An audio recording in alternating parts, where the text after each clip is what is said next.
Chi. It's time now to close your eyes, to slow your breathing, and let the world outside this moment drift quietly away. Let the day's noise dissolve like fog in morning light. With each breath, imagine the room around you softening, quieting, melting into calm. Feel the bed below you safe, still. Like the world has paused just for you. There is no rush, there is no worry, only this moment and the gentle hum of history waiting to be remembered.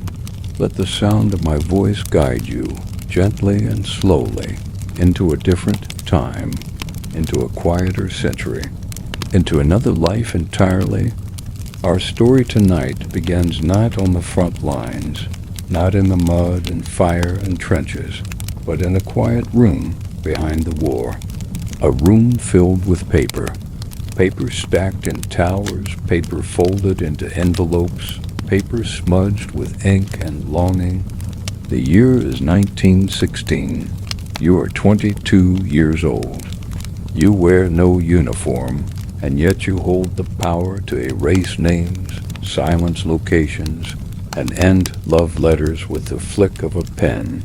You are a male censor, a ghost in the machine of war, a pair of eyes the soldiers never see. The room you work in smells of dust and boiled coffee. It is always dim here, lanterns and low windows, curtains drawn even in daylight. You sit at a wooden desk with a pile of unopened letters to your left and a fireproof bin to your right. Your job is simple in its outline. Read every letter sent from the front lines to home. Read it carefully. Look for any mention of coordinates, battalion names, casualty numbers, illness outbreaks, doubts about the war. Then, using a thick black pen or sharp razor blade, remove the danger from the page, or remove the page entirely. Some letters are brief. Dear Mary, I am well. You smile when you see those. They're like smooth stones in a stormy river. Others spill out like open wounds 10 pages long, filled with shaking hands and run-on sentences and desperate questions. Will they amputate? Is God here? Please tell my son I remember his freckles. You pause sometimes, not to judge, just to breathe. The ink tells you things the words don't. When the writing dips and wavers, the soldier's hand was likely shaking. If the paper is dirt-stained or smells of sweat, it came from a trench. But if it smells like lavender, someone sent it from a hospital cot. Sometimes the envelopes are soft from being clutched too hard. Sometimes there are drawings, a flower, a house, a bullet. You must not let your heart get in the way. That's what they told you on your first day. Be efficient. Be invisible. You do not sign your name. You do not leave fingerprints. But every day you hold secrets. And every night you dream in fragments of other people's lives. There's a letter today from a soldier named Private M. Thompson. The handwriting is careful, neat, almost like a schoolboy's. He writes to his mother in Devon. It's not as bad as they say, he begins. But on page 2, he slips. We lost 19 men yesterday, he writes, just in our company. That number is not allowed. You underline it, black it out. Move on. Next is a letter to a wife. No name. Just to my dearest one. He writes about lice and mold and the way rats crawl across sleeping faces. He says he misses the sound of spoons. You blink at that. The sound of spoons. You pause, reading it again. Somehow that line feels heavier than the rest. Some letters are poems. Some are code. Some are both. You were trained to spot patterns. Numbers disguised as verses. Coordinates buried in birthday messages. A love letter that says, I long for you more with every mile. might mean something else entirely. So you cut carefully. You learn to remove sentences like surgeons remove tumors, cleanly, without disturbing the rest. There are letters you burn, not many, but some. The ones that carry despair like a disease. One man wrote, "We are not men anymore. We are mud that breathes." That letter didn't go through, not because of the mud, but because his signature matched a file. He'd already died 2 days before. Some days you read 300 letters, some days only 80, but each one takes a piece of you and leaves something behind in its place. You begin to dream of other people's kitchens. You begin to smell other people's wives' perfume in your sleep.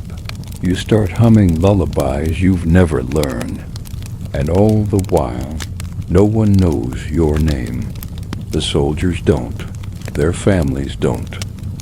You are a hand that moves silently through their stories, stitching safety into every scene. You think sometimes if I disappeared tomorrow, would a single envelope miss me? At night, when the letters are locked away and the lanterns are dimmed, you sit by the stove and stare at the ceiling. There's a crack there, shaped like the river near your childhood home. You watch it like a film reel. Some days it rains in that crack, some days it snows. But always, always it is quiet. Your job is not to feel, but you do, quietly, like tea steeping, like ink drying. And tomorrow there will be more letters, more secrets, more black lines, and a war that never writes back. The stove in the corner lets out a quiet crackle as you settle into your seat again. The chair creaks under your weight, as it always does, just slightly, like an old friend clearing its throat. Your fingers are stained with ink from the morning's work, and though you've washed them twice already, that faint gray tint still lingers beneath your nails. You no longer mind. It feels like a badge now, a quiet sign that you've been listening to lives that weren't your own, that you've been trusted with things never meant for your eyes. The room is still dim, always dim. You don't remember the last time you saw this place in full sunlight. The blackout curtains are stitched shut in some corners, warped from years of steam and cigarette smoke. There are clocks on the wall, but no one pays them much attention. You measure time by piles, how high they start in the morning, how low they fall by evening. Today's stack includes a bundle from the Eastern Front, pale gray envelopes, brittle from cold. These are the ones that feel colder in your hands, as if the letters inside carry the frost from the trenches they came from. You slide your letter opener through the first one. The paper splits clean. It's from a young man stationed near Krakow. The handwriting is rigid and angled, likely frozen fingers. "Dearest Clara," it begins, "I have eaten nothing but potatoes and snow for 3 days." You hesitate. That kind of honesty could worry a civilian, but it's so human, so harmless you leave it. He writes that he still thinks of her hair when the smoke clears. You don't cut that either. You tuck the letter back into its envelope, sealing it again with the tiniest dab of wax warmed over your lamp. It will reach her in 5 days if the rail holds, maybe less if the weather is kind. The next letter comes with a pressed flower inside, a violet, crushed and brown, but clearly once lovely. You lift it carefully, holding your breath, and set it aside on the cloth. You recognize the name Private Rennard. This is his 3rd letter this week. He writes to someone named Eloise, though she's not his wife. You've seen her name in several soldier letters lately. Some of them talk about her eyes. Others talk about her hands. You wonder if she's real, or if she's a shared invention, a dream past between men too lonely to keep their thoughts to themselves. You smile at the idea of Eloise being real and patient and kind. You hope somewhere there's a woman who fits her shape and smiles when the post arrives. Occasionally you come across drawings, small, crude sketches at the bottoms of pages. A sun behind barbed wire. A mouse eating bread. One soldier drew a comic of himself wrestling a goose for his socks. You didn't censor it. In fact, you showed it to the others in the room and passed it around like it was treasure. It made you laugh. It made you forget for a moment that 2 floors above, someone was compiling casualty numbers. That this entire building hums with war beneath its walls. Some days you lose yourself.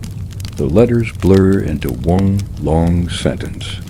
Love, death, longing, lice, repeat. The same phrases return again and again. Tell Father I'm brave. Don't worry about me. They say the war will be over by Christmas. You want to believe them. But you've read this same hope 3 Christmases in a row now, and still the letters come. And still the war answers with silence. There are letters from children, too. You aren't supposed to read them unless they come from soldiers. But sometimes a child's letter gets stuck in the stack or misrouted through the wrong department. One from a boy named Henry stands out in your memory. He wrote to his father in the Royal Engineers. It was written in blue crayon with shaky spelling. Dear Dad, I put your boots by the fire so they are warm when you come home. You kept that letter. You know you weren't supposed to.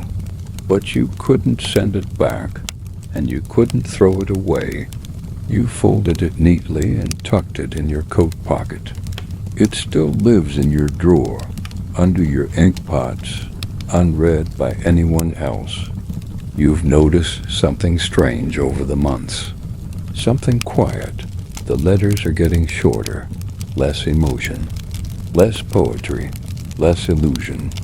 At the start of the war, the writing was romantic like novels, like plays, like hearts written in clouds. But now it's practical, sparse, cold. Soldiers don't say I love you as often. They say send socks. They say the rats are worse than the Germans. They say don't come visit. You wonder if war steals the part of people that writes poetry. Or maybe it teaches them how little words can hold. On your lunch break, you sit by the radiator with a cup of weak tea. The steam curls around your face like silk. It's the warmest part of your day. You watch the snow fall through a crack in the curtain. It's soft and slow and looks like letters drifting from the sky. You think about writing a letter of your own, maybe to your sister, maybe to no one in particular. You never do. You read so many words each day that when you go home, your mouth forgets how to make them. Sometimes someone in your department doesn't show up. Their desk stays empty for a while. Then a new person arrives to take it. No one says where the old one went. Illness? Transfer? Breakdown? You've learned not to ask. Silence is safer here. Everything is meant to be read, but not everything is meant to be known. As you return to your desk, another stack waits for you. It always waits. The war waits for no one but its letters. They pile up like snowdrifts, like bones, like stories left half told. You pick up your pen again. You adjust your lamp. You begin. The lamp flickers once, casting a gentle wave of gold across your stack of envelopes. It's a tired flicker, like the flame itself is sighing with you. Outside, the wind hums low against the window pane. The building creaks like an old boat, rocking softly in a sea of secrets. You adjust your chair just slightly, lean forward, and return to the next envelope. It is pale cream crisp, sealed with care. A line of perfect cursive reads, to Miss Agnes Bellamy, Essex. The return address is scribbled but familiar. Captain F. Wren. You've read his words before. They were lovely once flourishing, full of metaphors about moonlight and victory. But this letter is thinner. Only one sheet inside. You unfold it carefully. No drawings this time. No mention of the future. Just one line. If I do not come back, know that I wanted to. You stare at the sentence for a long moment. The word wanted hangs strangely. Not tried. Not planned. Wanted. As if surviving were not a given, but a desire that might be denied. You hesitate. There's nothing to censor in it. No locations, no secrets. But still you wonder, should a line like that be sent? Would it hurt her more? Or is that the most honest thing left in this war? You fold the paper back, hands slow and deliberate. You decide to let it go. The world has enough blacked out words. The next letter is unusual.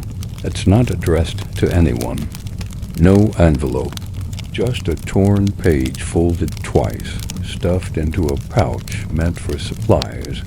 It was intercepted at a checkpoint marked for review. You open it. The handwriting is jagged, angry. I dream in colors I don't recognize. The sky bleeds differently here. I think I saw God last night, but he was missing half his face. You glance toward your supervisor's door. This is the sort of thing they don't want reaching anyone. Not because it's dangerous, but because it's despairing. And despair, like plague, spreads if left unchecked. You copy down the letter in your own notebook, just in case. Then you place the original in the burn den. The paper blackens, curls into itself like a closing eye, then disappears into ash. The heat warms your face for a second, and you let that second linger. Midday arrives like a murmur. No one announces it, but the footsteps in the hallway shift.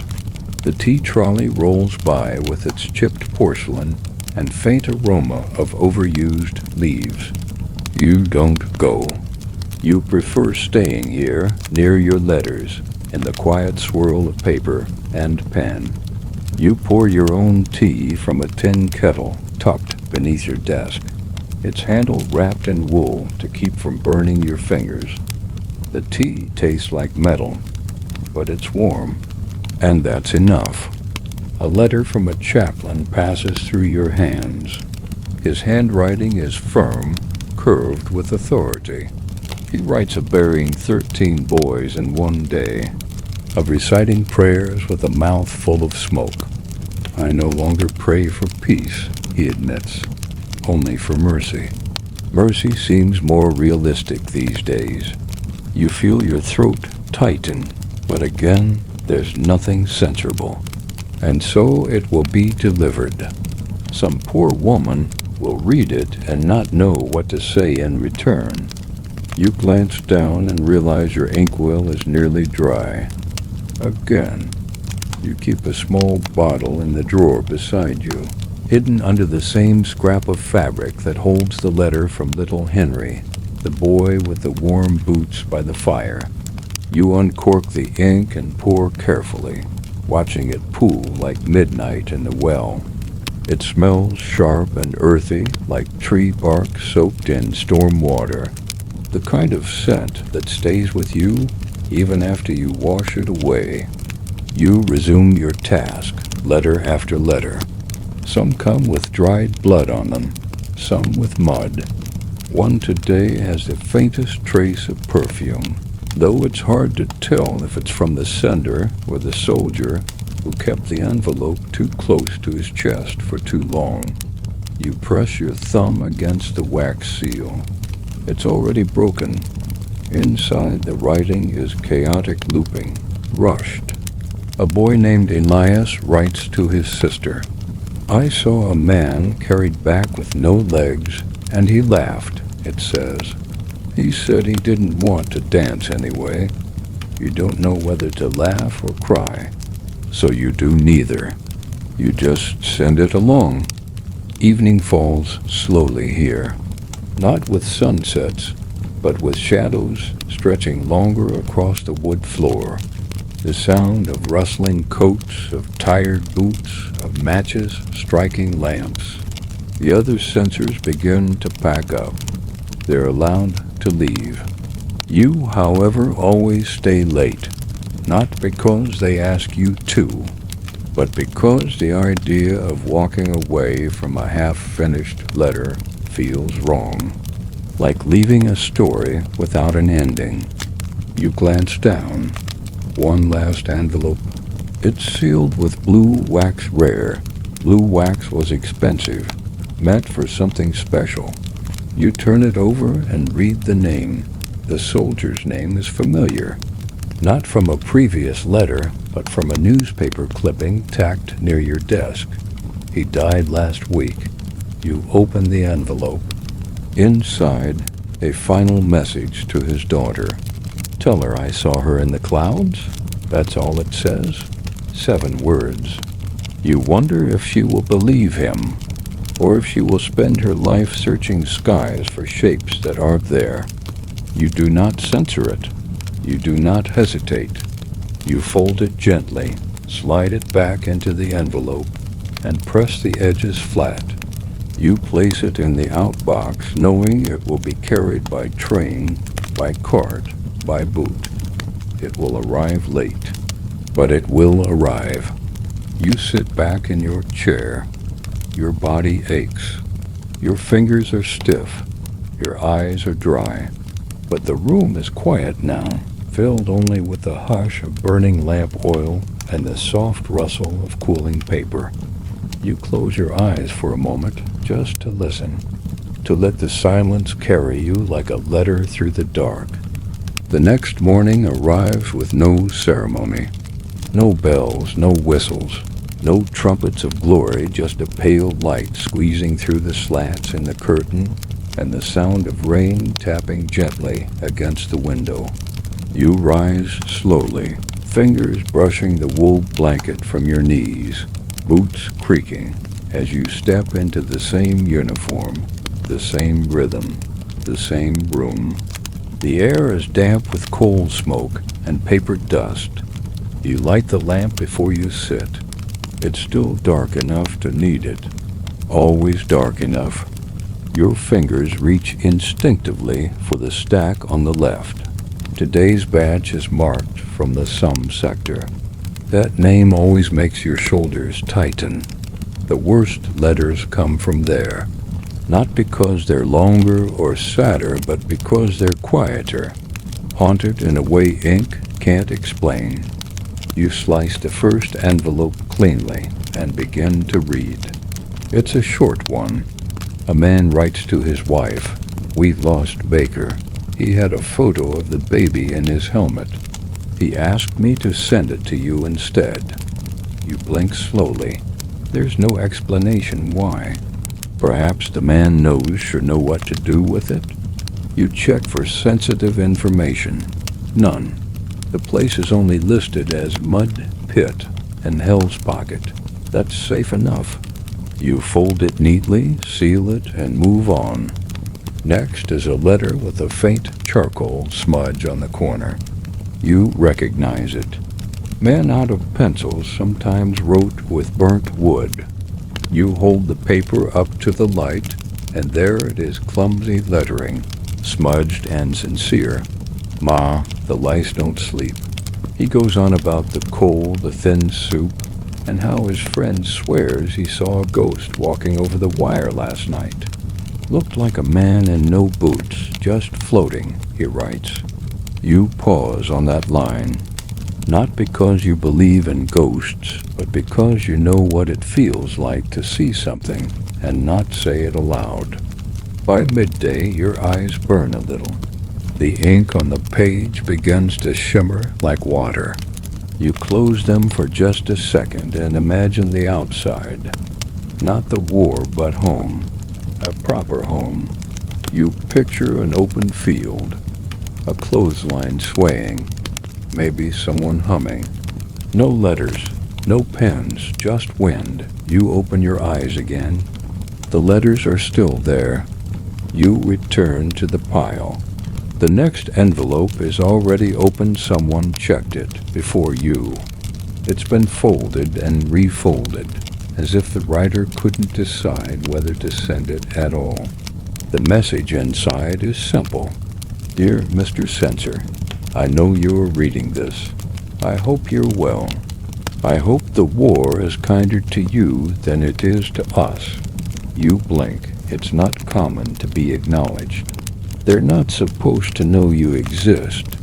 And yet, this soldier has written to you directly. No sarcasm. No anger. Just ... recognition. You place the letter to the side. Maybe you'll keep it. Or maybe you'll pretend you never saw it. Later, a lieutenant's letter arrives bravado on every line. We sent the Huns running like dogs. He writes, Tell father I made good on my promise. You read on. Buried in the final paragraph is a confession. I haven't slept in 3 nights. I see their eyes when I close mine. You consider blacking it out. You don't. You wonder if his father will notice that line or if pride will blind him to it. By now, the room has grown quieter. Your colleagues have left for lunch. You prefer it this way. You like the sound of the rain better than conversation. It fills the spaces between thoughts. You make your own tea strong and bitter and sip it slowly as you read a letter to a younger brother. Mom says you're afraid of thunder. Don't be. It's just guys shouting. Here, the ground does the shouting instead. You smile at that. It's almost poetic. You wish you could send that boy a reply. Just a note that says, your brother is still trying to be brave for you. Occasionally you find photos tucked into envelopes. Grainy, sepia-toned snapshots of families, babies, dogs, parlor rooms. Some soldiers send back little drawings they've made of the trench's stick figures, mostly. One of them labeled each man in the unit with nicknames. Beans, Chatterbox, Snore, and me. No real names. Just their trench names, as if the war had rewritten their identities. You leave those drawings intact. They tell no secrets, and they preserve something worth keeping. You glance over to your right the bin of censored lines. Lax scraps, torn bits, curled edges. It looks like a nest made of silence. You think about how many sentences never reached the people they were meant for. How many thoughts were sliced away and burned into nothing. You wonder what that means for memory. If history will remember the words that were never allowed to survive. The day begins to dim again. Lamps are lit. Boots echo in the hallway. Somewhere above, a radio clicks on just for a moment, then off again. You stretch your fingers, crack your knuckles quietly, and reach for the next letter. You never really stop. There is no finish line here, only the next envelope, the next voice, the next goodbye. This one is from a man who doesn't sign his name. I'm not sure I'm real anymore, it begins. Sometimes I think I died 2 months ago and just forgot to lie down. The rest is half scribbled, barely readable, a kind of unraveling on paper. You read it 3 times. There is no location mentioned, no dates, no names. It's safe to send, but you hesitate. It's as if the letter itself is asking you not to. You send it anyway, because you are not the keeper of meaning, only of safety.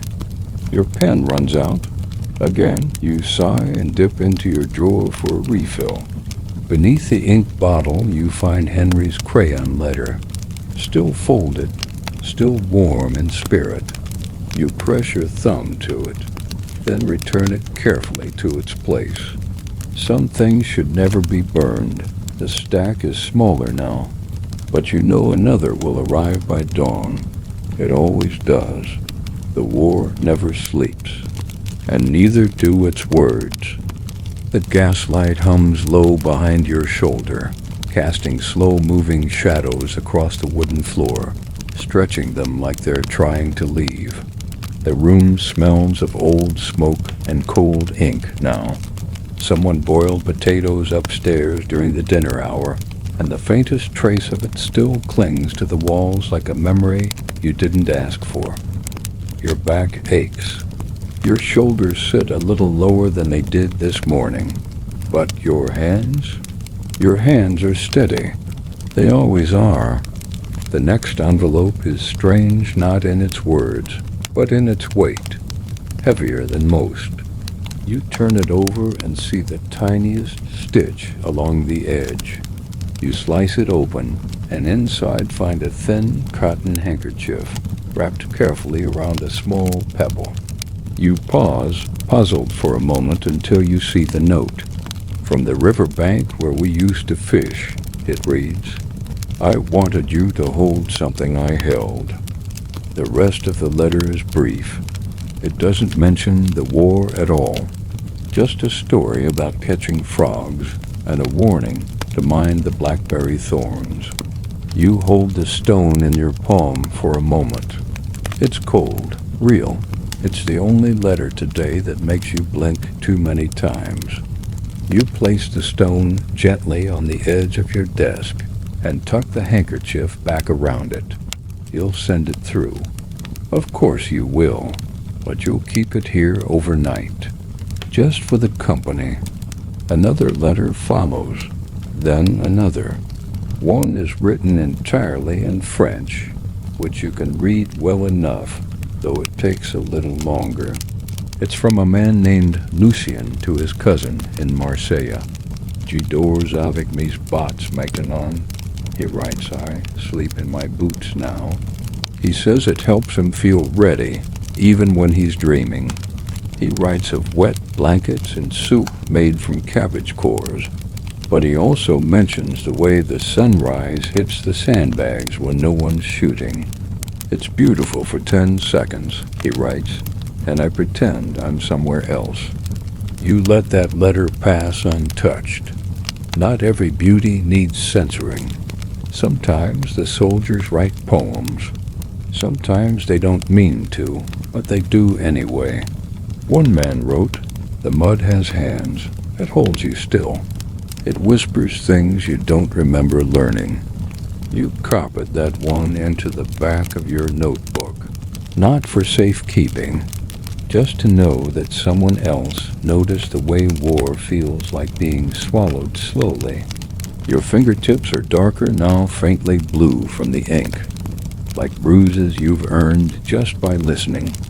The stack beside you continues to lean. You could leave. You could go. The bell rang an hour ago. But still, you stay. There's a letter from a woman today. A rare one, smuggled in through a sister who works with the Red Cross. It's written in pencil, the lines soft and hesitant. "To my brother," it begins, "I know you don't like talking about God, but I lit a candle anyway, just in case he's listening this time." She writes about the apple tree in their backyard, and how it bloomed late this spring. She says she saved him the biggest apple in the basket. You can't explain it, but that part the apple makes your throat feel too tight. You press your knuckles to your lips until it passes. You've become strangely good at swallowing things whole. Not food, but feelings, entire paragraphs of them, swallowed like bitter medicine. No sound, no trace. A boy named Gareth writes next. His paper is spotted with water damage. not tears, likely trench moisture. But the effect is the same. Blurred ink, soft edges. I forgot what quiet sounds like, he writes. Even my dreams have footsteps. He says he's tired of the color brown. Everything here is brown, he says. The ground, the uniforms, the bread, the sky. I miss blue. You look up at the wall. There's a faded calendar pinned beside your lamp. The sky in the picture is pale blue, painted above a field of sheep. You pull it down and fold it into an envelope. You don't sign it. You just mark it, return post. You hope Gareth receives it and tapes it to the inside of his helmet. Just for a second of blue. Hours pass. The room empties again. Someone yawns on their way out and nods in your direction, but doesn't stop. No one really talks to the censors. It's not unkindness. It's just the nature of what you do. You're a filter, not a friend. There's one last letter in the tray. The ink is red. You frown. That's unusual. Red is hard to come by, usually reserved for official marks or ledgers. But this one is personal. Red ink for red thoughts, the letter begins. A medic writes of wounds that don't bleed, of men who scream without mouths moving.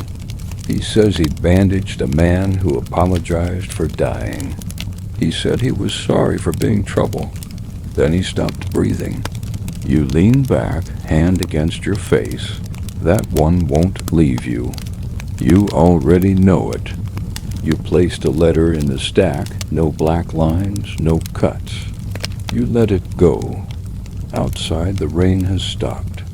The world feels quieter, but not peaceful. Just dot, paused. You close your eyes and listen. You can almost hear the letters breathing. Their paper skin whispering through the room like fallen leaves. You stand, stretch, and gather your things.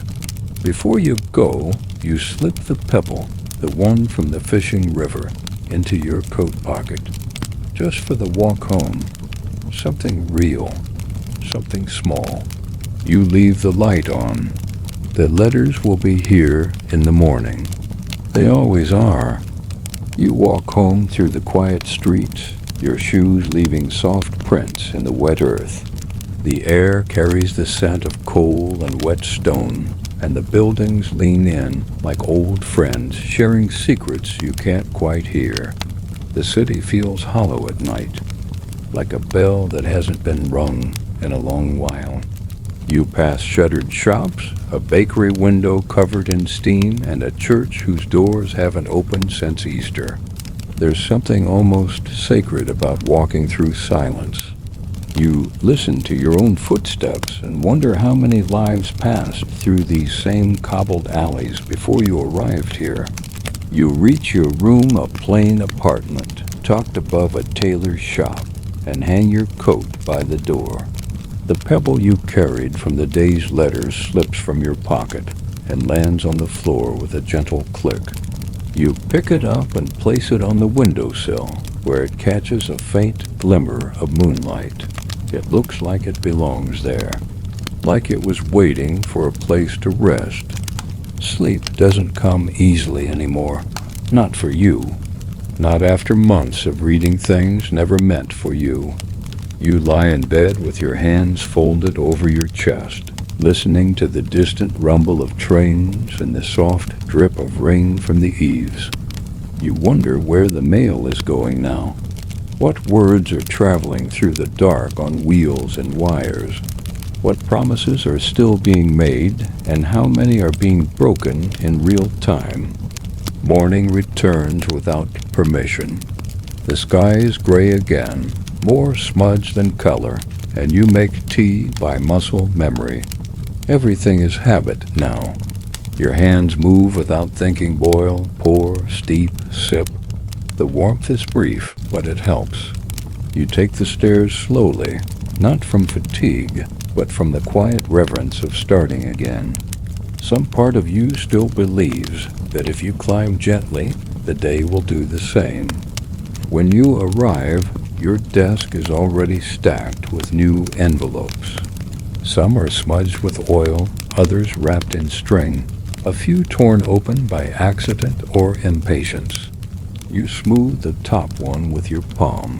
The paper crinkles like dry leaves.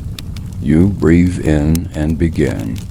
The first letter is addressed in perfect script, curved, practiced, almost delicate. It's from a nurse at a recovery hospital. They cry in their sleep, she writes. The ones who don't have mouths anymore, they cry louder. She describes how some men forget what words are, how she brushes their hair just to remind them they're human. She doesn't ask for anything.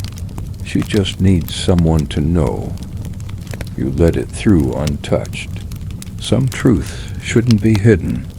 The next letter is unusual. It's addressed to a dog. You blink and read it again. To Corporal Wiggles, it says. Inside is a short note.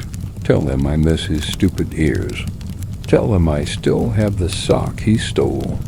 There's no mention of war, only memories of chasing geese and stolen biscuits. You smile. It's the first real smile you've had in days.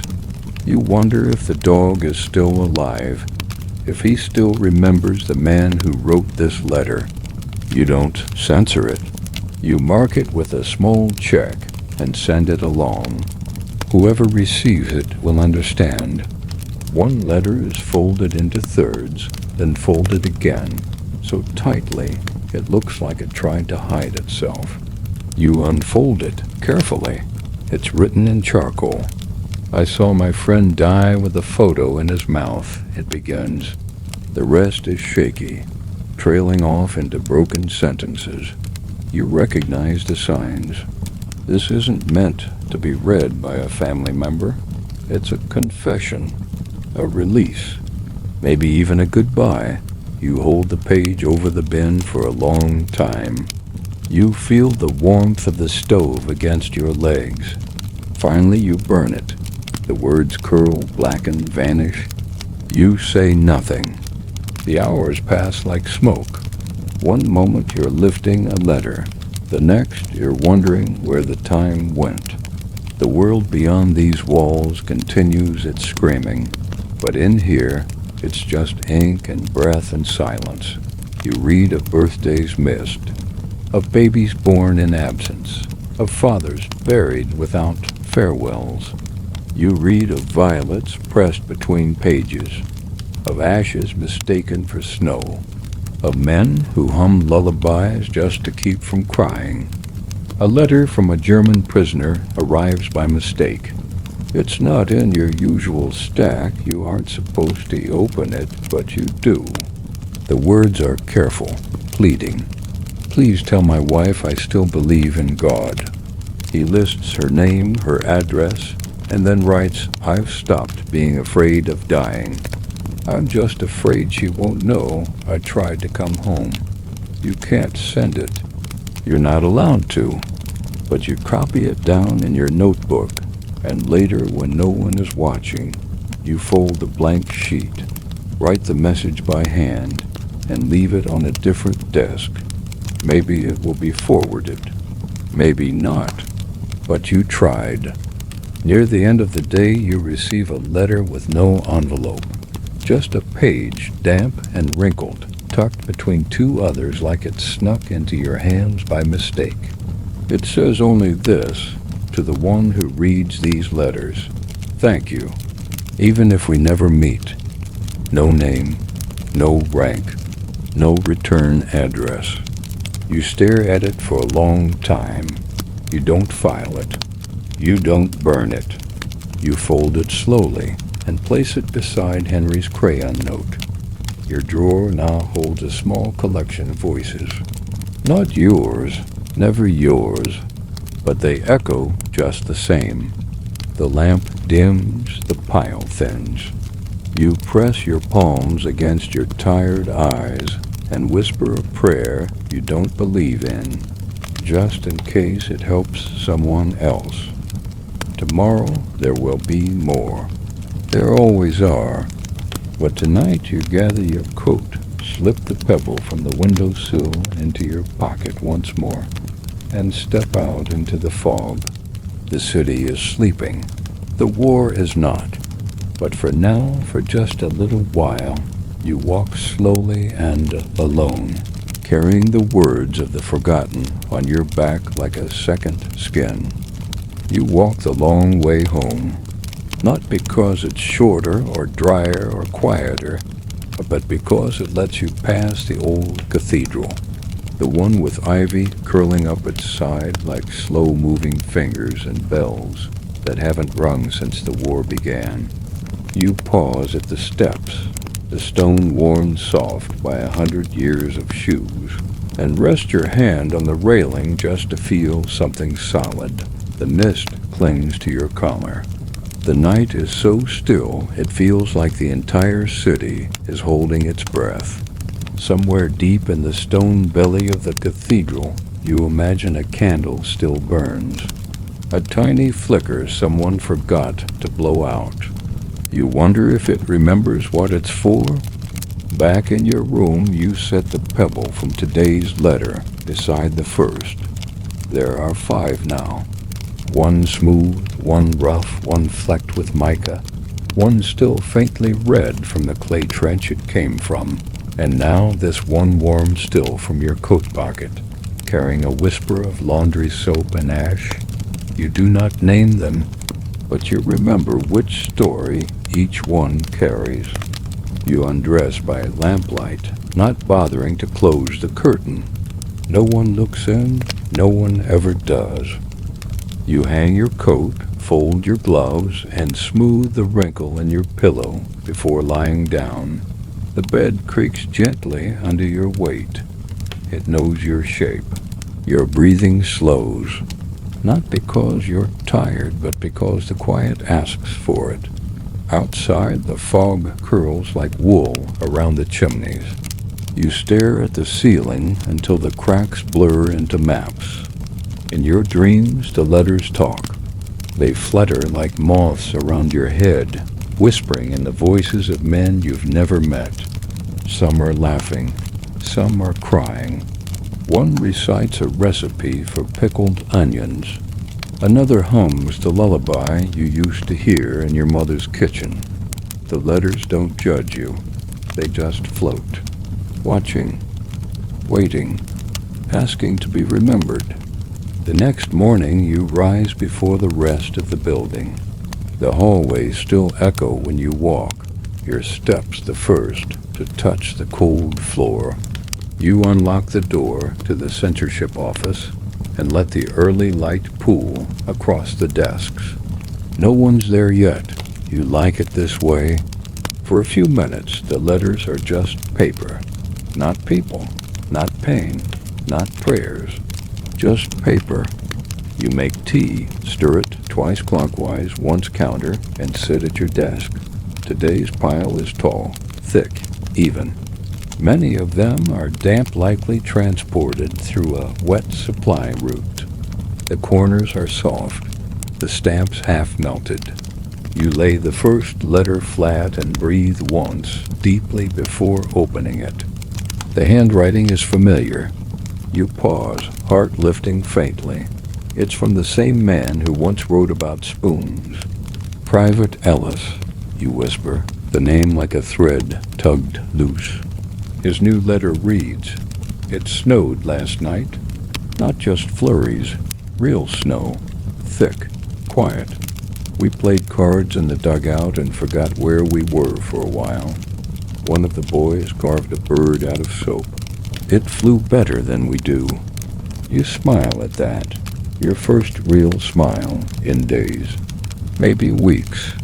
You imagine the soap bird, rough and misshapen, tucked in someone's coat pocket like hope. The next letter is from a father to his child. "Dear Meg," it begins, "I hope you still dance in the kitchen when your mother plays that record. I hope you still sleep with one sock on and one off. I hope ... but then it trails off. The ink fades, the rest left blank. You turn the page over nothing. The message ends with a whisper of hope and silence. Some part of you wants to fill in the rest, to write the words he couldn't, but you don't. You let the space remain. You understand now that sometimes the silence says more than sentences ever could. A telegram slips into your pile. You frown telegrams are rarely routed through this office, but this one is addressed to a censor. You? No name, just the roll. You open it slowly. It reads, "You do good work." They come home softer because of you. There is no signature, just the military seal. You stare at it for a long time, unsure what to feel. Gratitude, dread, recognition. It's strange to be seen, stranger still to be thanked. You fold the telegram and place it in the drawer beside the others, not with the censored notes, but with Henry's crayon, the apple letter, the one to the dog. It's almost midday when you open a letter addressed in shaky block letters. To whoever keeps throwing away my words. You pause. The letter inside is scrawled with frustration, ink blotched and angry. I know you read these. I know you cut things out. But I need you to understand I write them because they're all I have left. If you take my words, what's left of me? You don't censor it. You don't touch a thing. You add a note, past unaltered. That night, the city smells of snow again. Not the sharp, wet cold of sleet, but the softer, quieter scent of snowfall waiting just above the rooftops. You walk slower. Look up more. You think of the soap bird, of the girl who still dances in her kitchen, of the man who wrote to you without knowing your face. The letters aren't just paper anymore. They never were. They are breathing, living, ghosts with ink instead of skin. And tomorrow more will arrive, and you'll read them, all of them, because you are the keeper of forgotten voices, and someone has to listen. The next morning you awaken before the sky does. Your breath hangs in the room like a second self, soft and slow, and not quite ready to begin again.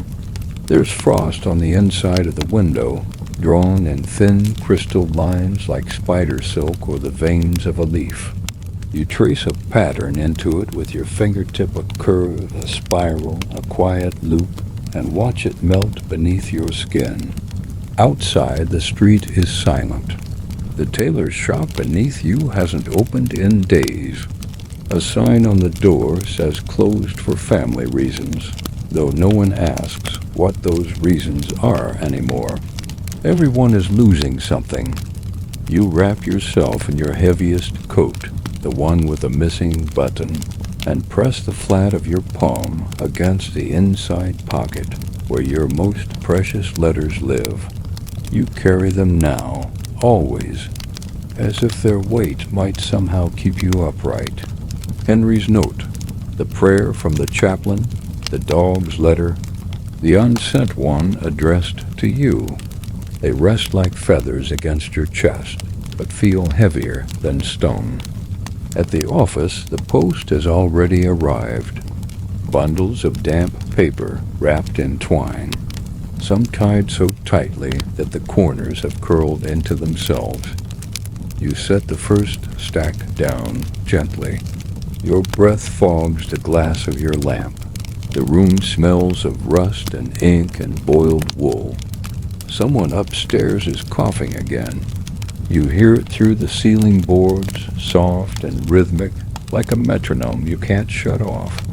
You begin with a letter marked from the Eastern Front. It's addressed simply. To whom? The writer is someone young. You can tell by the loop of the G's and the backward slant of his E's. I'm not scared of dying, he says. I'm scared of disappearing. He doesn't name a town. doesn't describe the trenches, only the sky. It's big here, he writes, too big. It makes me feel like my thoughts could float away and never come back. You let it through. You want his family to know what the sky looked like when he last wrote. The next is from a captain, a man whose penmanship screams discipline. He lists names and schedules, mentions new recruits and dwindling supplies. But between the neat lines in a small corner of the page, there's a different sentence, scribbled like it wasn't meant to be read. I still dream about my daughter's hands, the way she used to pull at my sleeve when she was bored. It is the most human thing in the letter, and the only part you'll remember.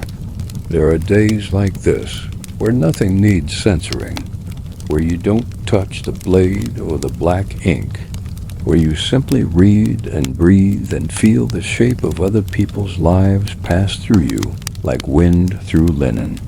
Those are the days that hurt the most, the days when you don't get to be a machine. Later in the day, a telegram arrives. It's wrapped in brown paper, held with a small brass pen. You remove the pen, unfold the message, and read it silently. Body unidentified. Possessions included: letter, comb, fragment of Bible. There's no envelope, no sender, just a note clipped to the edge. Returned to sender's family if confirmed. You check the letter still intact. It's to a sister, dated 3 weeks ago. I've started learning to carve, it says. Nothing fancy, a spoon, a button, a small bird maybe. You place the letter back in its envelope and set it aside gently. Not for censorship, but for care. This one will require soft hands.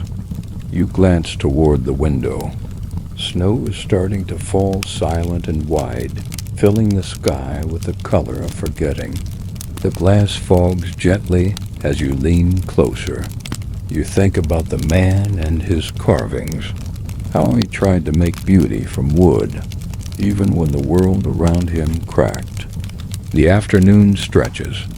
You sip cold tea and chew on half a biscuit left in your drawer from yesterday. It tastes like dust. The room empties again, just you and the quiet and the rustle of envelopes being borne into memory. Then a letter unlike the others. It's written on blue paper, deep and rich, folded so precisely it feels like origami. The ink is violet, the handwriting immaculate. You open it with care. The words are soft, slow. To my brother who died yesterday, it reads. You pause. Look again. It's from a soldier, writing not to home, but to someone already gone. You held my hand when the shell hit, he writes. You told me it was all right. That's all I remember before you let go. You finish the letter in silence. Fold it once. Place it back. It's not meant to be sent, but it deserves to be read. The fire in the corner stove crackles low. You warm your hands near it and stare at the shadows dancing on the walls. They move like ink spilled across parchment. You think of all the stories that won't be told, the words never written, the names never spoken again. Before you leave for the night, you take the pebble from your pocket, the new one, and place it next to the others. 6 now, each a different shape, a different silence, a different weight. You line them up like sentinels across your windowsill, guardians of stories. Then you close the drawer on your secret stack of letters and whisper good night to the lamp before extinguishing its flame. The room darkens gently, like eyes closing, like breath slowing, like the war, just for a moment forgetting to scream. And you, the reader of grief, the keeper of untold goodbyes, you walk home again, softly, because you have read enough for one day The snow is still falling when you reach your street. The lamp posts glow like halos, diffused through mist and frost, casting golden puddles on the cobblestones. Your boots crunch softly beneath you, the only sound left in a world that seems to be holding its breath. The shops are shuttered, the bakery dark. The windows above the milliner's flat flicker with candlelight, and a cat watches you from behind the glass, blinking slowly as if it, too, has read too many stories this week. You tip your hat out of habit, though the cat does not nod back. When you reach your room, it's just as you left it, cool, still, quiet. The kettle is empty, the hearth unlit, but the stones on the windowsill gleam faintly in the moonlight. They remind you of soldiers lined for inspection. Small, unbreakable, worn. You place the newest one at the end of the row, then undress in slow, sleepy motions. Every button feels heavier than it should. Your collar clings to your neck like it doesn't want to let go. You lie back on your thin mattress, letting the springs sigh beneath you. Outside, the snow whispers against the glass, and you think about the letters still on your desk, hundreds unread. Tiny lives paused in folded paper. You wonder if they miss you when you're gone. In the morning, you wake before your alarm. There's a strange peace in the room, as if time itself is slowed to let you gather your thoughts. You light the lamp, you make your tea, you wrap your scarf a little tighter than usual, as if preparing for something you can't name. Then you step back into the cold. At the office, the mail has already arrived, early, anxious, as if even the letters know something is coming. Today's bundles are tied in red string instead of brown. You frown at that, then shake it off. Some clerk must have been feeling creative. You begin the day with a letter from a mother to her son. Unusual usually, you only see the outgoing letters. But this one must have been returned for inspection. Perhaps something was added on the other end. You unfold the paper and find something remarkable. She's written the entire letter phonetically, in a thick Yorkshire dialect, as if her son could hear her voice in the vowels. "We miss thee somewhat fierce," she writes. Your day still keeps your boots by the fire. You close your eyes for a moment and imagine the boots, the fire, the woman hunched over the table with her thick pencil and her thicker grief. You let the letter pass untouched. The boy deserves to hear her, even in the trenches. Next is a soldier's note to his wife. Short, barely 5 lines. "Tell the baby I found a robin's egg, whole and uncracked. I left it where it was. Felt wrong to steal a miracle." You smiled softly at that. A miracle. Small and blue and perfect, resting somewhere on a battlefield. And then comes a different kind of letter. You recognize the seal. It's official, from the ministry. Inside, a printed notice about new censorship protocols, stricter codes, fewer leniencies. Emphasis on efficiency, it says. All letters must serve morale, not memory. You let the paper fall to your lap and stare into the middle distance. Serve morale, not memory. The phrase echoes like gunfire through your ribs. But what is morale if not remembering someone's laugh, their handwriting, the shape of their worry? You resume your work, but slower now, gentler, as if every letter is being read for the last time. One is scrawled in pencil, barely legible.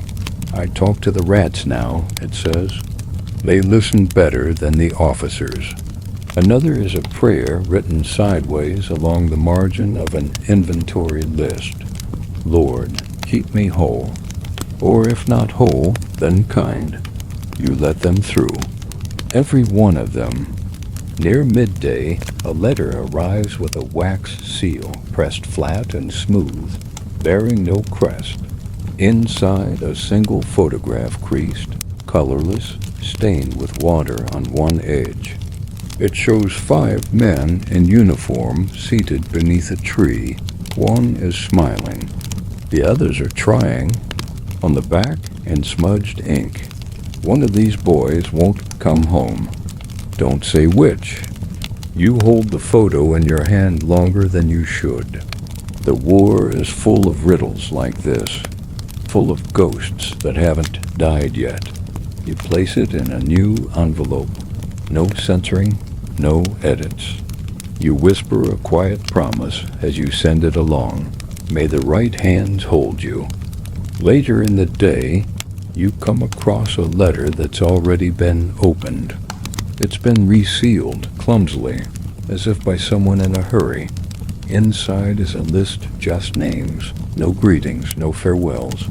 Only this: Barker, smiling Thomas, humming Eli, still praying Mills, quiet now, that's all. No location, no sender, just 4 names. You don't touch it. You let it pass. Some things don't need explanation. The hours stretch thin, like your own breath. You read of snowfall in the Vosges, of letters buried in boots for luck, of a man who carved a spoon for every man lost in his unit. He says he's running out of wood. And time, evening falls like a coat around your shoulders. You turn off the lamp and gather your things. Your hands ache. Your eyes burn. But your heart is strangely full. Heavy, yes, but full. On your way out, you pass the sorting room. A clerk is asleep with her head on a crate of outbound mail. Her breath stirs a pile of envelopes with every exhale. You don't wake her. She, too, has carried too much. And so you walk into the dark again. The snow has stopped. The sky is clear. You look up and see stars, sharp, cold, beautiful, like tiny punctuation marks left behind by the universe. You don't wish on them. Not tonight. Tonight it's enough just to know they're still there, watching, listening, like you. Tonight your walk home feels different. Not heavier dash, just dot, dot. Quieter, as if the streets have finally settled into the same rhythm as your breath. The snow has stopped entirely now, and in its absence the world sounds softer.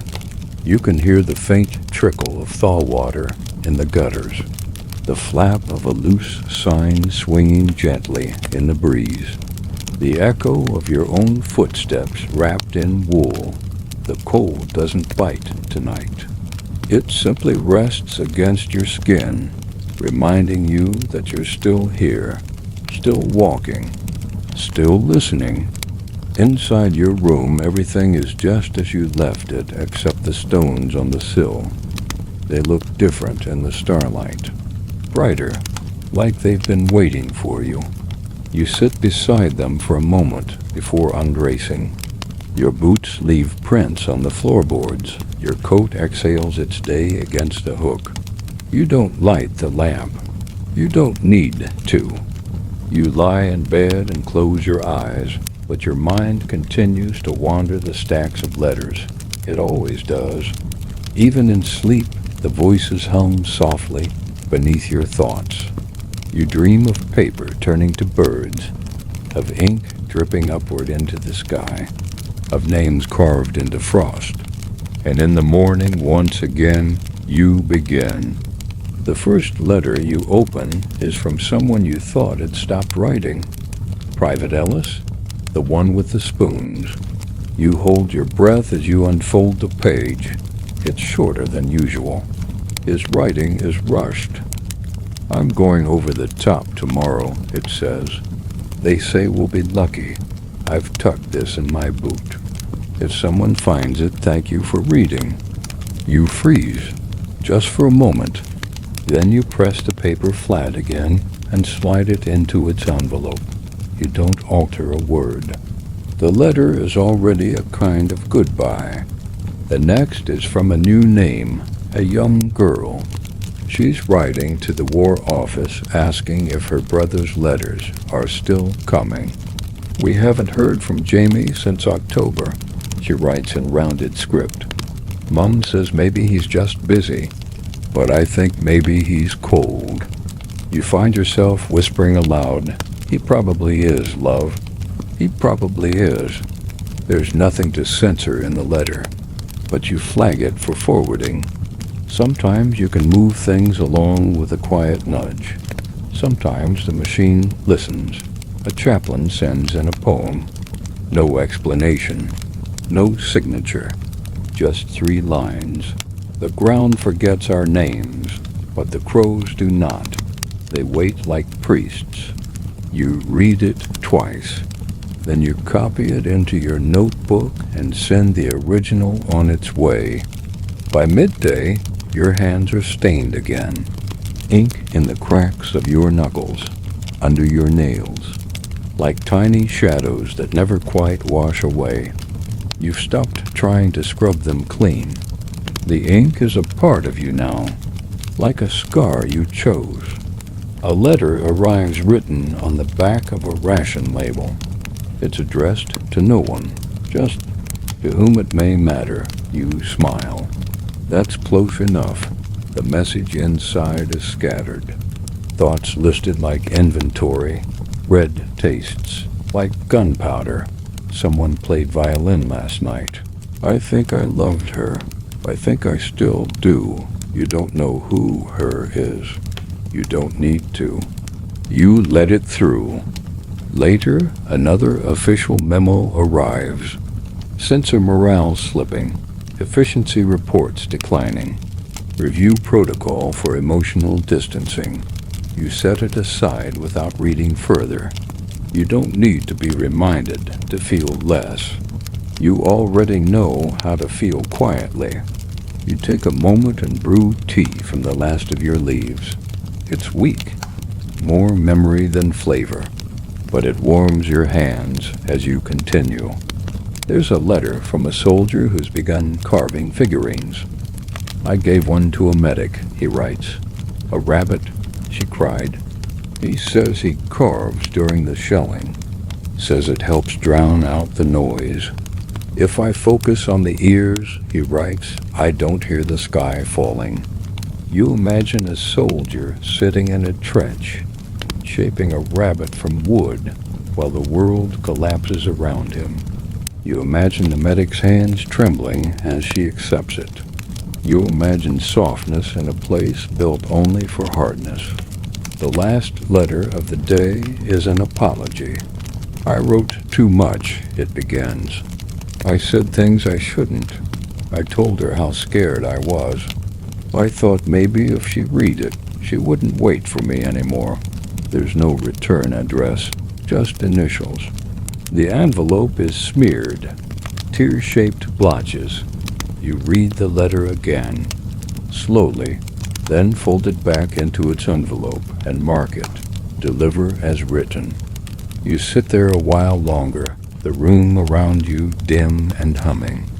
The letters are done for now, but the weight of them lingers in your chest, like too many steps taken without rest, like the echo of someone else's prayer still clinging to your skin. You stand, stretch, and turn down the flame of the lamp. Then you slip on your coat, tuck your scarf close to your throat, and step out into the dusk. Tonight, the sky is darker than usual. The stars have gone quiet again, but the city breathes gently, and the silence feels merciful. You walk slowly, each footstep deliberate, each breath drawn like ink. The wind tugs gently at your coat. You let it. At your windowsill, you place a new stone, a pale one, speckled, smooth. It sits beside the others like it's always belonged. You lie in bed, listening, not to bombs, not to boots, but to the faint rustle of paper from the drawer. And you smile, because somewhere someone is still writing, and tomorrow you'll be here, reading, listening, carrying what others can't. You wake with the quiet already inside you, the kind of quiet that doesn't ask questions or rush to fill the air. It just is. The sun hasn't risen, but the sky is thinking about it. A soft gray glow rests at the edge of your window, and the stones there glisten faintly with condensation. You reach out, trace your finger along the ridge of the newest one, and breathe. You are still here. The letters are still waiting. You dress slowly this morning, allowing each layer to settle on your body like armor. Not the kind made of steel, but the kind made of ritual. Familiar shoes, familiar scarf, the same jacket with the stitch in the left sleeve, and a faint scent of wax from your candle. You take the long way to the office again, passing the cathedral. There's smoke rising from the chimney today. Someone must be inside. You tip your head in silent greeting. The dead are not the only ones who need prayer. At the office, there's a note on your desk, not from a soldier, from another censor, scrawled in pencil on lined paper. Do you ever write anything of your own? There's no signature, just a question, hanging there like a coat with no shoulders. You tuck it into your drawer without answering, not because you're avoiding it, but because you're not sure if the answer is no or not yet. You begin the day with a letter from a man who's forgotten how to spell, or maybe just stopped caring. His words slant sideways, the ink too dark in places, as though he pressed the pen too hard. I can't remember what trees smell like, he writes, but I remember the sound of bread crust breaking. He goes on to describe how he dreams of toast, not eating it, just hearing it. You let the letter pass. It's not your job to correct the dreams of men at war. The next envelope contains a small pressed flower, crumbling, paper thin. The note inside is written in barely their cursive. I found this near the latrine, it says. It bloomed anyway. You stare at the flower longer than the words. It's a marvel, really. Something that delicate, growing where even hope refuses to root. You place the envelope in the outgoing tray, then remove it. Then place it back again. You're not sure what part of you wants to keep it, only that it feels like something holy. Later, a letter arrives from a unit medic. She describes her day and inventoried bandages, iodine, morphine, names. Then, halfway down the page, a confession. I hum lullabies while stitching wounds, not because it helps them, because it helps me. You don't touch a word. You send it through. Today, someone has smuggled chocolate into the building. A few squares passed around quietly. No one asks where it came from. You savor yours slowly, letting it melt on your tongue. It tastes like forgotten birthdays, like peace, like something that has no place here. You don't speak. You just let the taste anchor you for a while. The next letter is barely a letter at all. Just one line written in the margin of a postcard that's been reused 4 times. If I don't come back, make sure they remember I liked apricots. You whisper the sentence aloud, softly, just once. You feel the sound of it settle into your chest, like a pebble dropped into a deep well. A letter arrives from a man who's begun to write to himself. Dear me, it begins. I saw us in a mirror today. You look tired, but you smiled anyway. He signs it, with hope, me again. You mark it for dispatch. There's no rule against writing to yourself. And maybe it's the most honest kind of letter. You glance at the clock. It hasn't moved in hours. Or maybe you haven't. Either way, time folds here like old linens. It doesn't pass. It settles. By late afternoon, a letter catches your breath. You know the name. You've read his handwriting before. You unfold it gently. It's written in pencil, edges smeared, corners torn. "I buried my best friend today," it says. "He asked me to read his last letter out loud. I did. Then I burned it. He didn't want his mother to see what war had done to his handwriting." You close your eyes. Exhale. Then you fold the letter and place it in the tray. You wonder sometimes how many stories the mail has buried, how many truths were softened, or sharpened, or lost. Before you leave for the night, you find the note again, the one your fellow censor left. Do you ever write anything of your own? You think about it. Then, slowly, you reach for a sheet of blank paper. You write, "I read your pain for a living, but I'm still learning how to write my own piece." You fold the note and place it in your drawer right beside the others. Maybe one day someone will read it. Maybe not. You gather your coat, your scarf, and the new stone from today's letter, a pale one, with a faint crack like lightning, frozen in quartz. You add it to the line on your windowsill. 7 now. 7 stories made solid. And then, with hands stained in silence and breath thick with names, you step into the dark once again. The stars blink slowly above you. And somewhere out there, another letter is being written, and you will be the one to receive it. The wind is louder tonight. Not violent, just constant.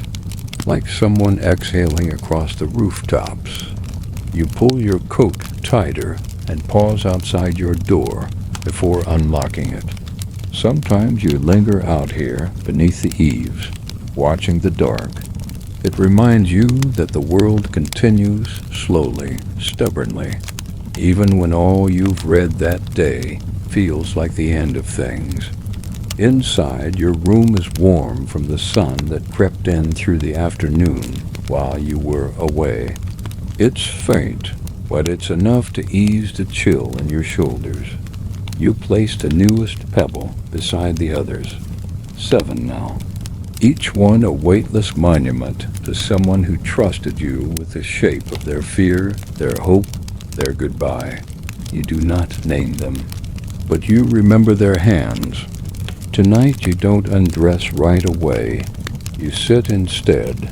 Just sit, still in your coat, elbows on knees, staring at the wall. You think about how quiet the letters are until you read them. How they lie there, pretending to be nothing at all until you open them and they breathe. And once they breathe, they never really stop. You sleep lightly, dreamlessly, or maybe you dream, but the dreams feel like more letters unfolding. Read aloud, whispered into the corners of your thoughts. When you wake, it's not because of sound, but because your body knows. It knows the letters are waiting. Today the mail is heavier, physically heavier. Waterlogged bags from the coastal posts. You tug at one of the knotted cords and feel the grain of the rope dig into your fingers. The paper inside is damp, curling at the edges. Some envelopes have fused shut. You'll have to open them with steam. You light the kettle and wait. The first letter is fragile, almost see-through. You press it against the window to let the light help you read. My hands shake when I write, it begins. Not from fear, from cold, but I think it's the same thing now. You rub your own hands together, as if in response, and keep going. The next is addressed to my son, too young to read this yet. It's written by a father who knows he may not return. He describes the boy's first steps, his first laugh. "I carry the sound of your cry in my pocket," he writes. "I hope you forgive me for not being there when you're old enough to wonder why." You pause. Fold the letter carefully. No black ink. No knife, only silence. By late morning, someone brings in a crate, unsorted. The label reads MISC, Recovery, Verdun. You open the top and find it full of paper bundled with twine. You reach in, pull the first stack, and begin. A letter wrapped in oilskin is tucked among them. It's to a brother. "I found the harmonica you gave me," it says. "Played it yesterday, badly, but it made the birds come closer." You don't know why that part lingers, but it does. You read it twice. The idea that something so small could call birds back to a place soaked in blood. That somewhere in that grayness, melody survived. Another letter has no words at all, just a pressed feather and the words still flying. You hesitate. No name, no address. Just the image, just the meaning. You decide to keep it. A reminder that some messages don't need explanation. Your eyes burn by early afternoon. Not from tears, just fatigue. A kind of ache behind the sockets that no sleep can cure. You stretch your arms. Rub the back of your neck. Then reach for the next. It's addressed to anyone who feels alone. You blink. Then read. "You don't know me? I don't know you. But I know this. If you're still breathing, you're still enough." You trace your thumb across the edge of the page. Let it rest there. Then you place the letter on top of the outgoing tray, right at the top. Someone will open it. Maybe not today. Maybe not even soon. But someone will. And maybe it will be enough. Late in the day, one of the other centers comes to your desk. He doesn't speak, just places a cup of tea beside your hand and walks away. You sip it slowly, too hot at first, then just right. The warmth settles in your chest like a small fire you didn't know you needed. The last letter of the day is addressed in tiny, cramped handwriting. The envelope is torn. Inside is a single sentence. "I used to be afraid of silence, but now it's where I feel safest." You fold it, press it flat, and stare at your own reflection in the window. The room behind you stretches long and quiet. The lamps flicker gently. The world outside exhales another hour. You stand, clean your desk, stack the papers neatly. Then, before leaving, you slide open your drawer. You count the special ones, the ones you couldn't burn, couldn't cut, couldn't let go. There are more now than before, some written in crayon, some on the back of rations, one on the inside of a uniform collar. You don't read them again. You just run your fingers across their edges as if to say, "I remember you, still." Outside, the city is beginning to stir with dusk. Lamps lit, boots shuffling, dogs barking behind closed doors. The war feels far away for a moment, just for a moment. And in your coat pocket, another stone, the 8th.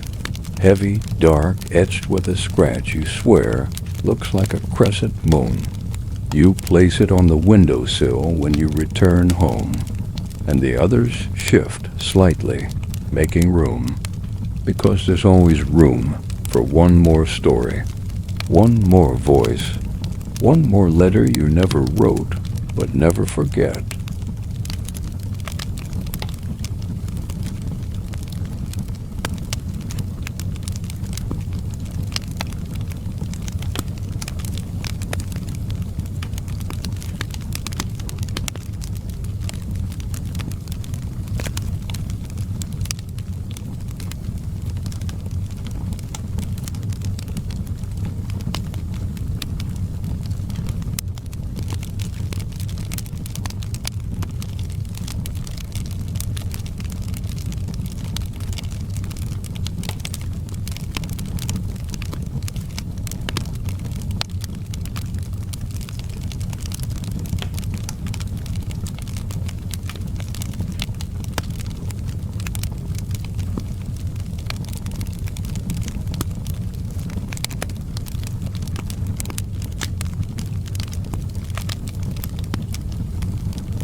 The sky the next morning is paper-colored dull, creased at the corners, and waiting to be written on.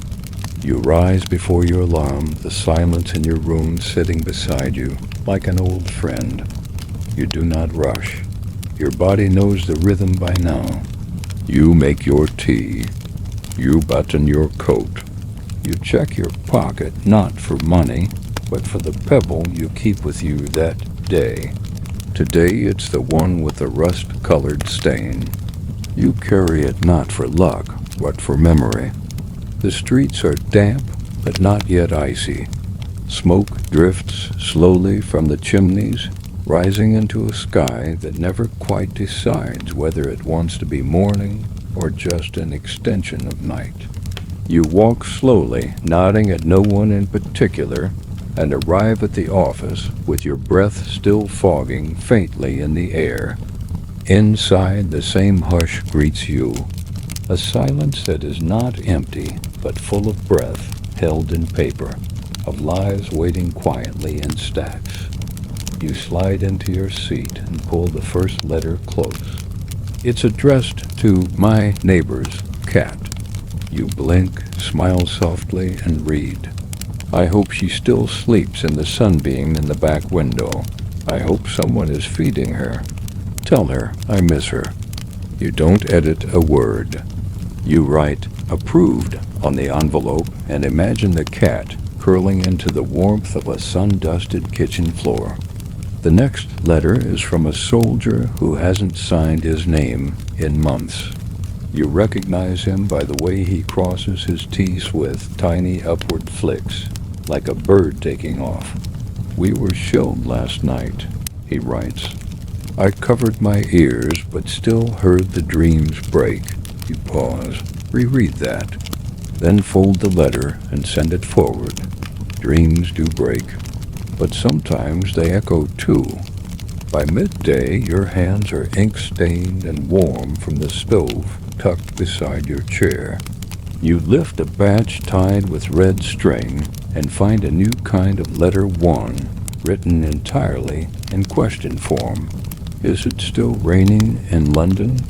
Do you still put sugar in your tea? Have you fixed the clock above the stove? There's no answer expected, just hope sent in the shape of questions. You mark the envelope gently, then place it into the tray. You wonder what it would be like to write questions and never wait for the reply. A telegram slips into your stack in error in routing. It's a notification of death.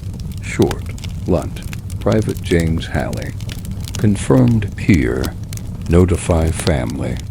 You set it aside for processing and find, tucked underneath it, a letter from James himself, dated 1 week prior.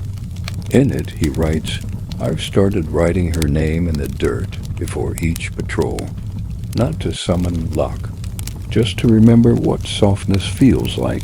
You sit very still. Then, gently, you fold the letter, place it in the outgoing pile. It will arrive after the telegram, but maybe that's how memory works, out of order, messy, tender in its timing. Later in the day, a letter comes addressed to the man who reads my son's words. You freeze, then unfold it. The handwriting is tight, careful, shaped by grief. I know you're there, it begins. I know someone reads what he writes before I do. I wanted to thank you for not stopping his words, for letting me hear his voice one more time. You sit back in your chair, let your fingers rest flat on the page. Then, for the first time in a long while, you pick up a fresh piece of paper. You don't write your name. You simply reply. He still sounds like someone who loved you. You leave the note unsigned. Place it in the return stack. You aren't supposed to do that, but some rules soften over time, like boot leather or sorrow. As the afternoon wanes, the sun leaks briefly through a gap in the curtains. You lift your eyes and watch the light fall across your desk. dust floats through it like tiny snowflakes. You don't move. Just let it warm your hands. For a few seconds, the war does not exist. Then a final letter for the day, folded into a square, sealed with wax melted from a field candle. Inside. I wrote this in a foxhole with my teeth chattering. The pen froze. I kept going anyway, because love doesn't need warm hands, just the will to say something that matters. You place the letter in the tray. You whisper something you don't quite understand. Maybe it's a prayer, maybe just a wordless thank you. You clean your space. You place the worn feather back in its place. You tuck today's fragment of ribbon, a keepsake from one letter, into the little box by your feet. You rise, gather your coat, and slide the new stone into your pocket. It's small, black, smooth on one side, sharp on the other. You don't place it on the windowsill yet. Tonight it stays close. The air outside is colder now. Your breath rises like a new language. You walk slowly, not to delay, but to feel. Each step grounded. Each sound softer than the last. The stars above flicker like old ink drying on sky paper, and you walk beneath them, knowing tomorrow you will return to the voices, to the grief, the beauty, the quiet war behind the war, because someone must read what others cannot say. The morning comes not with brightness, but with fog, thick, blanketing, muffling the city in pale wool. The bells from the old church barely echo through it. You dress in silence, the familiar rhythm now part of your bones. Your coat hugs your shoulders like it knows where you're going. The eighth pebble stays in your pocket, grounding you. You run your thumb over its edge as you walk, letting the cold and the mist coat your thoughts in softness. At the office, the lamps are already lit. A fire burns low in the stove. Someone left a pot of tea steeping in the corner, unattended, but warm. You nod to the empty room as if greeting a friend. Then, quietly, you begin again. The first letter of the day is unusual. Addressed to no one, but labeled in tidy print. Thoughts to be mailed, if nowhere else. You smile before even opening it. Inside, the mud is still awful, the coffee worse. But I woke up this morning and saw a robin land on my helmet. He didn't stay long, but neither do most good things. You place it carefully into a blank envelope and send it on. It's the kind of letter that feels like a seed. Maybe it will plant something in someone. A soldier has written a letter entirely about his boots. 4 paragraphs describing the wear, the cracks, the way his left heel always squeaks. These boots know more than I do, he writes. They've walked me through fear, through laughter, through snow, through rot. If I don't come back, let them go on walking. You nod softly as you fold the page. You understand. Some things carry us longer than our hearts can. There's a letter from a nurse at a recovery station. He asked me to read him his own letters, she says. He forgot he wrote them. I didn't correct him. I just read them out loud and let him fall asleep with his own words in the air. You exhale gently. Fold the letter. Mark it with care. Words can be blankets, too. Midday comes like a sigh. You step outside for a moment into the gray.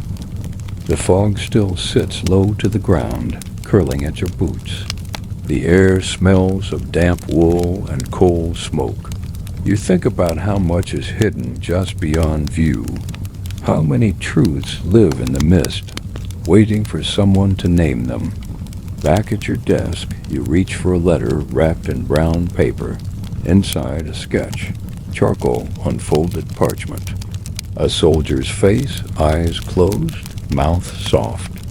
Underneath one line, he never got to send his letter, but he gave me this. You don't censor it, you don't file it. You place it in your drawer beside the others. Another silent friend.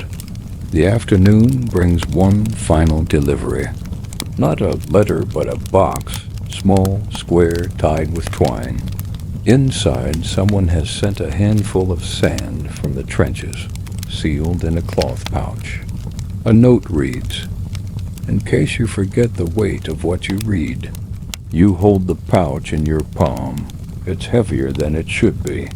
But it's not the sand. It's everything it carries. You place it gently beside the stones on your windowsill. Then sit back in your chair and let the quiet settle. The war is still going. The letters will keep arriving. But today you feel something different. Not hope, not peace, just ... presence.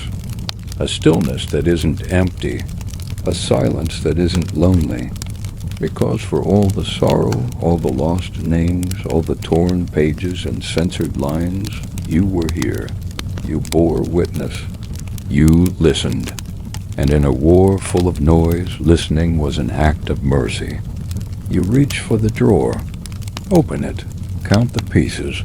The child's crayon letter. The prayer in the margin. The feather.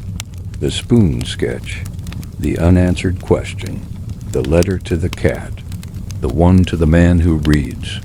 And now a bit of trench earth to weigh them down. You don't speak. You don't cry. But you feel. Deeply. Slowly, completely. The day ends as they all do. With quiet. With fog. With your coat pulled close. And your hands tucked in your pockets, brushing the stone you've carried home. You step out into the street. The lights glow like watchful eyes. The war is still far too loud, but you walk softly. You're the keeper of what remains, and that in itself is survival.